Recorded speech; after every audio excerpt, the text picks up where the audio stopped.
আলাইহিমুসসালাতু ওয়াসসালাম তিনি এবার ঘর নির্মাণের জন্য প্রস্তুতি গ্রহণ করলেন। প্রস্তুতি গ্রহণ করার পরে আদম নবী বললেন, আল্লাহ, ঘরটা যে আমি বানাবো আমার জন্য বানাবো না, ইবাদতের জন্য বানাবো। আল্লাহ রাব্বুল আলামিন বলে, আদম রে, তোমার জন্য না, এটা আমার ইবাদতের জন্য একখানা ঘর তুমি নির্মাণ করো। আল্লাহ নবী হযরত আদম আলাইহিমুসসালাতু ওয়াসসালাম বললেন, কি দিয়ে নির্মাণ করব? নির্মাণ করার কোনো চঞ্চলকি তো আমার কাছে নাই, নির্মাণ করার মতো কোনো বস্তু তো আমার কাছে নাই। আল্লাহ পাক বললেন, আদম রে, আস্তে আস্তে তুমি হাঁটতে থাকো, এরপরে তুমি ঘর নির্মাণ করার বস্তুটা তোমাকে আমি আল্লাহ মিলিয়ে দেব। এবার যখন হযরত আদম নবী আলাইহিমুসসালাতু ওয়াসসালাম হাঁটতেছে, হাঁটতে হাঁটতে হাঁটতে হাঁটতে হাঁটতে হাঁটতে হযরত আদম নবী আলাইহিমুসসালাতু ওয়াসসালাম দেখতেছে আসমান থেকে কেমন যেন একটু ছায়া পড়তেছে, কেমন যেন একটু ছায়া পড়তেছে। আল্লাহর নবী আদম নবী বললেন, আল্লাহ, এটা আবার কিসের ছায়া? এটা আবার কিসের ছায়া? এবার আল্লাহ রাব্বুল আলামিন বললেন, আদম রে, এই ছায়াটা এমন একটা ঘরের ছায়া, যেই ঘরটা আমি আল্লাহ নিজের হাতে নির্মাণ করে ফেরেশতাদের ইবাদতখানা বানায় দিয়েছি। জোরে জোরে কন্যা একবার সুবহানাল্লাহ। বন্ধু আমার, ভাইরা আমার, এবার যখন হযরত আদম নবী সালাম তিনি এবার বললেন, আল্লাহ, এটা কোন ঘরের ছায়া? আল্লাহ বললেন, আদম রে, এই ঘরটা আমি আল্লাহ নিজ হাতে সপ্তম আকাশে বাইতুল মামুর নামক একটা মসজিদ নির্মাণ করেছি। এই ঘরে কোন মানব জাতি সিজদা করতে পারে না, কোন জিন জাতি সিজদা করতে পারে না। এই ঘরে আমি ফেরেশতাদেরকে দিয়ে কিয়ামত পর্যন্ত তাওয়াফ করাবো। এই ঘরের মধ্যে এক একটা কাতারে ৭০,০০০ ফেরেশতা দিয়ে আমি আল্লাহ ইবাদত করাই। আদম, এই ঘরের মধ্যে একটা বার যদি কোন ফেরেশতা ইবাদত করার চান্স পেয়ে যায়, ওই ফেরেশতাটা কিয়ামত পর্যন্ত বাইতুল মামুরে সিজদা দেওয়ার আর সময় পাবে না। জোরে কান মারহাবা। এবার যখন আল্লাহ বললেন, আদম রে, এই ছায়ার নিচে তুমি একটা ঘর নির্মাণ করো। এবার বলে, আল্লাহ, এই ছায়ার নিচে ঘর নির্মাণ করলে কি লাভ হবে? আল্লাহ পাক বলে, আদম রে, আদম, এই ঘরের মধ্যে, ঘরের ছায়ার নিচে যে তুমি ঘরটা নির্মাণ করবে, আমি রব্বুল আলামিন এই বাইতুল মামুর যে আমি তৈরি করেছি, এই বাইতুল মামুরের ছাদ বরাবর আমি আল্লাহর আরশে আজিম, আর এই বাইতুল মামুরের দিকে আমার কুদরতি হাত সব সময় রহমত বর্ষণ করতে থাকে। জোরে জোরে কি একবার সুবহানাল্লাহ বলা যায় না? বন্ধু আমার, বাপজিও আমার, এবার যখন আল্লাহ পাক বললেন, আদম রে, এই আমি যখন আমার আরশে আজিম থেকে রহমত নিক্ষেপ করব, রহমতের বারিধারা বর্ষণ করব, এই রহমতটা সরাসরি বাইতুল মামুরের ছাদের উপরে পড়বে। আর বাইতুল মামুরের ছাদের উপরে যখন আমার রহমতের বারিধারা বর্ষিত হতে থাকবে, ওই ছাদ ভেদ করে রহমতটা জমিনে যখন পড়বে, তোমার বানানো এই বাইতুল্লাহর উপরে আমি আল্লাহ দিনের ভিতরে ৭০,০০০ রহমত নাজিল করতে থাকবো। জোরে জোরে কি একবার সুবহানাল্লাহ বলা যায় না? আল্লাহুম্মা সাল্লি আলা, জোরে, মাওলানা মুহাম্মদ ওয়া আলা আলি সাইয়্যিদিনা মাওলানা মুহাম্মদ। বন্ধন আমার, বাপজিও আমার, এবার যখন বাইতুল মামুরের নিচে যখন হযরতে আদম নবী আলাইহিমুসসালাতু ওয়াসসালামকে যখন আল্লাহ ঘর নির্মাণ করার আদেশ দিলেন, এইবার হযরত আদম নবী বললেন, ইয়া রাব, আমি আমি ঘর নির্মাণ করব। কি দিয়ে ঘর নির্মাণ করব? কি দিয়ে ঘর নির্মাণ করব? আল্লাহর নবী আদম নবী প্রশ্ন করার পরে আমার রব বললেন, আদম রে, তোমার কোনো চিন্তা করতে হবে না, পেরেশানি করতে হবে না, তোমার এই বিষয় নিয়ে কোনো ভাবনা ভাবতে হবে না। আমি আমার ঘর নির্মাণ করার জন্য একটা বস্তু দান করব। একটু তোমার চক্ষুটা বন্ধ করো। চক্ষুটা বন্ধ করার পরে আল্লাহ রাব্বুল আলামিন সেকেন্ডের মধ্যে হযরতে জিবরিল আমিনকে দিয়া জান্নাত থেকে অজস্র পাথর আল্লাহ দুনিয়াতে ফেলাইয়া দিল। জান্নাত থেকে যখন পাথর আসলো, জান্নাত থেকে পাথর আসার পরিপ্রেক্ষিতে হযরত আদম নবী আলাইহিস সালাতু ওয়াস সালাম যখন ঘরটা নির্মাণ শুরু করলেন, একটুখানি জিকির দানের পরে সামনে যাইলা ইলাহা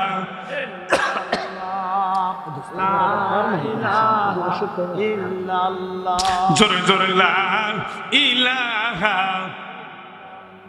লা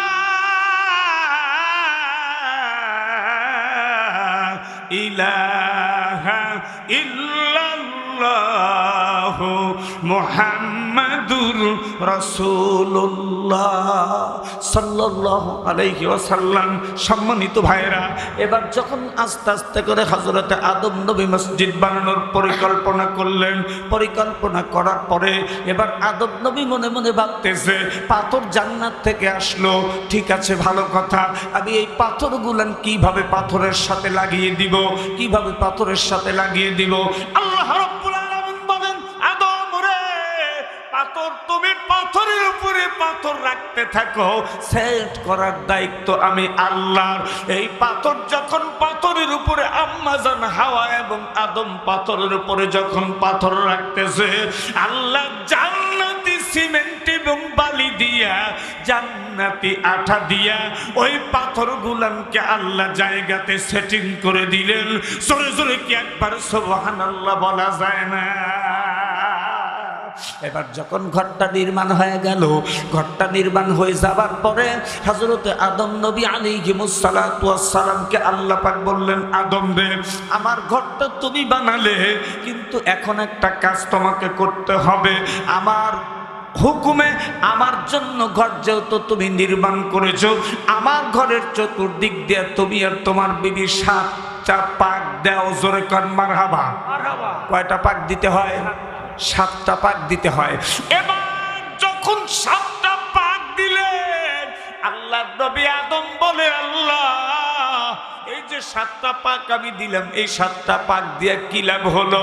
আল্লাহ পাক দেখে বলে, আদম রে, তুমি যে 7টা পাক তুমি দিলা, 7টা পাক দেওয়ার পরিপ্রেক্ষিতে যে তুমি দোয়া করলা, লাব্বাইক আল্লাহুম্মা লাব্বাইক লা শারীকা লাকা লাব্বাইক ইন্নাল হামদা ওয়ান নি'মাতা লাকা ওয়াল মুলক লা শারীকা লাক, এই দোয়া যে তুমি আদম তুমি পড়লে, কিয়ামত পর্যন্ত যতগুলো তোমার সন্তান নারী এবং পুরুষ পৃথিবীতে আসবে, তোমার তৈরি করা এই ঘরের চতুর্দিক দিয়ে যখন 7টা পাক দিবে, আমি ওই বান্দার জীবনের তামাম গুনাহগুলো মাফ করে দেব।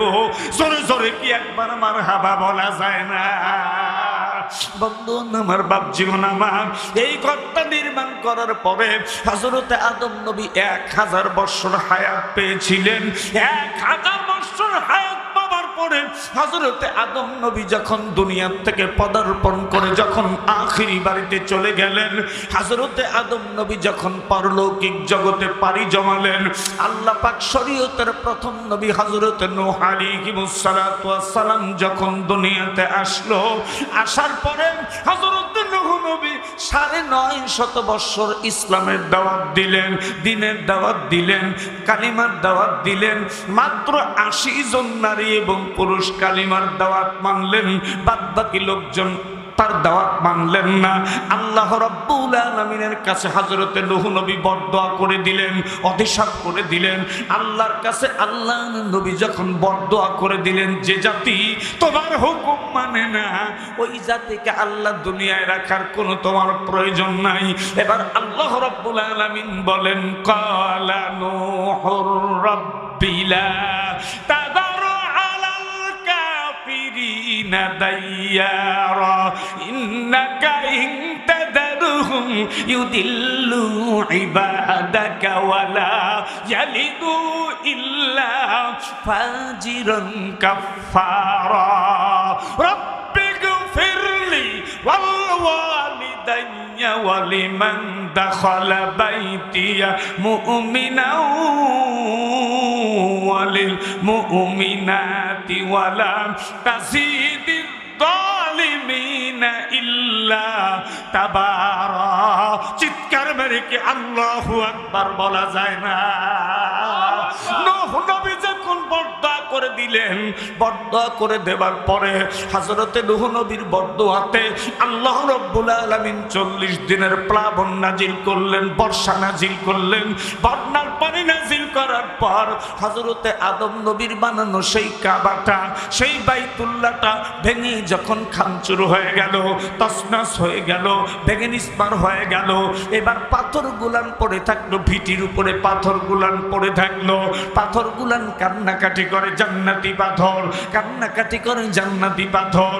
এবার আল্লাহ রাব্বুল আলামিন পাথরের কান্না যখন সহ্য না করতে পারলেন, পাথরের কান্নাকাটি সহ্য না করার পরিপ্রেক্ষিতে আল্লাহ পাক বললেন, দোস্ত পাথরের টেনশনের কোনো কারণ নাই, ভয়ের আত্রাসের কোনো কারণ নাই।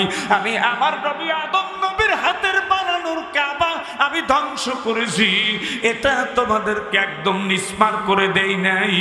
আমি রব্বুল আলামিন মুসলমানদের মধ্যে আরো একজন নবী পাঠায়া তোমার মতো বাইতুল্লাহকে আবার আমি জিন্দা করে কিয়ামত পর্যন্ত আমার বান্দাদেরকে দিয়া তাওয়াফ করাবো। চলে কি একবার মারহাবা বলা যায় না? বন্ধু আমার ভাইরা আমার, এবার যখন আল্লাহ পাক ওয়াদা দিলেন, وَإِذْ يَرْفَعُ إِبْرَاهِيمُ الْقَوَاعِدَ مِنَ الْبَيْتِ وَإِسْمَاعِيلُ رَبَّنَا تَقَبَّلْ مِنَّا إِنَّكَ أَنْتَ السَّمِيعُ الْعَلِيمُ। আমি ব্যাখ্যা দিতে পারবো না, অতটুকুন সময় আমার নসিবে হবে না।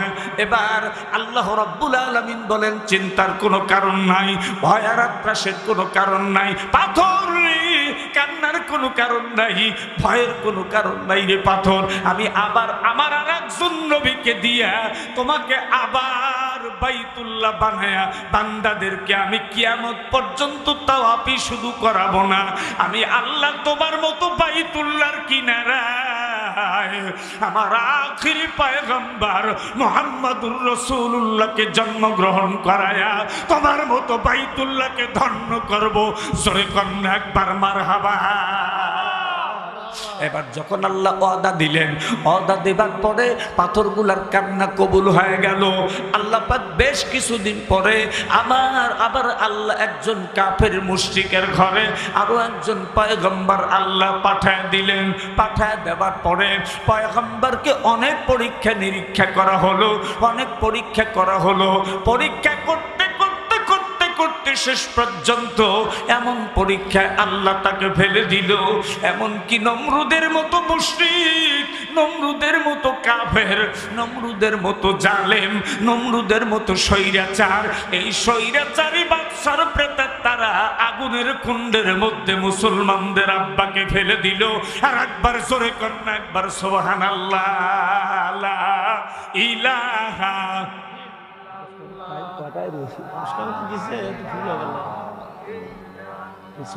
আছে নাকি আবার এলাকাটা শেষ করে দিচ্ছে, তাহলে চাপা লা ইলাহা ইল্লাল্লাহু মুহাম্মাদুর রাসূলুল্লাহ। এইবার যখন মুসলমানদের জাতির পিতা নমরুদের কুণ্ডের থেকে যখন বের হয়ে গেল, আল্লাহ পাক ওনাকে তৌফিক দিলেন।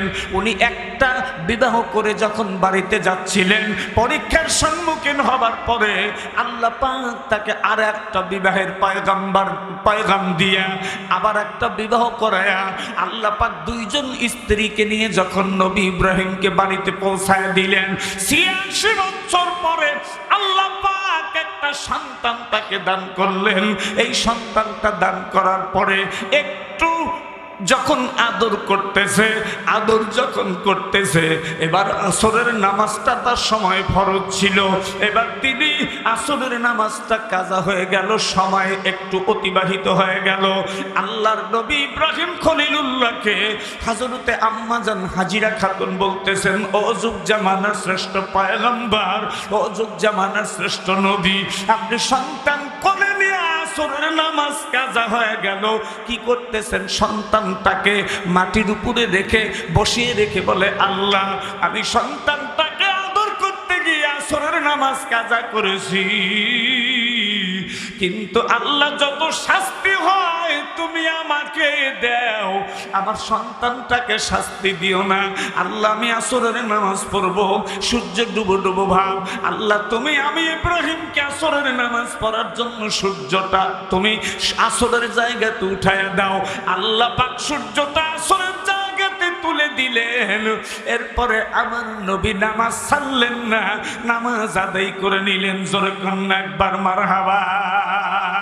মুসলমানদের জাতির পিতা নামাজ ছাড়ে না, আর বাংলাদেশের সোনাগুলা নামাজ পড়ে না। মুসলমানদের জাতির পিতা নামাজ ছাড়ে না, আর কার যেন জাতির পিতা নামাজ পড়ে না। সোনার বাংলায় বসে হাসি, গরিবের মাল আত্মসাৎ করি, গরিবের গলায় দুঃখের যে ফাঁসি, দুঃখের যে ফাঁসি। আমরা স্লোগান দেই, আমার সোনার বাংলা আমি কি তোমায় মাগনাই ভালোবাসি। আসলে ভালোবাসে না। স্বাধীনতা অর্জন করেছি ঠিকই, স্বাধীনতা পাই নেই, প্রশ্নটার গেল না, শুধু ঘুষ বন্ধ হলো না। স্বাধীন মোতাবেক নামাজ পড়ব, সে অবস্থাটা নাই। মাইক বাজে, রূপে আমার আগুন জ্বলে, রূপে আমার আগুন জ্বলে, প্রত্যেক বিবাহতে তাই তো বলে, নামাজ গেল তোর রসাতলে। আল্লাহর কোরআন কি যে বলে, সার্ভিস বন্ধ করতে বলে। সব সময় ডেস্কসেট বাজবে না, সব সময় মাইক বাজবে না, মোবাইল বন্ধ থাকিবে। খুশু খুশু শহীদ মানুষ নামাজ পড়তে মসজিদেতে ঢুকিবে। অফিস আদালত বন্ধ, কপাল হবে না মন্দ, জেলা সিরাজগঞ্জ নামাজে বাড়বে মনে আনন্দ। আর মসজিদে যারা যাবে তাদের গায়ে থাকবে জান্নাতি গন্ধ, ফেরেশতারা করবে না সন্দেহ। আল্লাহ পাক তাদেরকে জান্নাতের হুর উপহার দিয়া করাবে আনন্দ। জোরে কন্যা মারহাবা, আরো জোরে বলেন মারহাবা। আমার ভাইরা, আমরা মসজিদ ভালোবাসি, মাদ্রাসা ভালোবাসি, আল্লাহর কোরআনকে ভালোবাসি, আমরা কবরস্থানকে ভালোবাসি, আমরা আল্লাহর ওলি আলেম বান্দাদেরকে ভালোবাসি। কারণ আল্লাহ নবী বলেন, মান তাশাব্বাহা বিকওমিন ফাহুয়া মিনহুম। আল্লাহ নবী, সোনার নবী সোনার জবানে বলে গেছেন, যার সাথে যার মহাব্বত তার সাথে তার কিয়ামত। মসজিদের সঙ্গে যারা ভালোবাসা করবে, মসজিদকে রেলগাড়ির কম্পার্টমেন্ট বানায়া, আল্লাহ কাবা শরীফকে বগি বানায়া, ইনজিল বানায়া কিয়ামতে জান্নাত নসিব করবে। বাইতুল নূর মসজিদ সেদিন ওই রেলগাড়ির একটা কম্পার্টমেন্ট, একটা বগি হবে। ওই বগিতে যারা টিকিট কাটতে চান, ৫,০০০ টাকা, ১০,০০০ টাকা, ১,০০০ টাকা, ২,০০০ টাকা, এক মনা দামনির ধান। শহর আলী দাঁতপুর মা বাবার জন্য দোয়া চায়, ৫০০ টাকা। জোরে কান মারহাবা, আরো জোরে বলেন মারহাবা। আল্লাহ দানখানা কবুল করো, আব্বা আমার কবর জান্নাতের বাগান বানাও, মানে হালালে বর্ষণ দাও। হ্যাঁ, লিল্লাহি তাকবীর। তানবীর শরীফ প্রফেসর আলহাজ খোশ মাহমুদের ছেলে বা শরীফ কাকা, প্রফেসর শরীফ কাকা, ১,০০০ টাকা। জোরে কান মারহাবা, আরো জোরে বলেন মারহাবা। রেজাউল করিম চাউলের ব্যবসা করে, নগদে ৫০০ টাকা, পকেট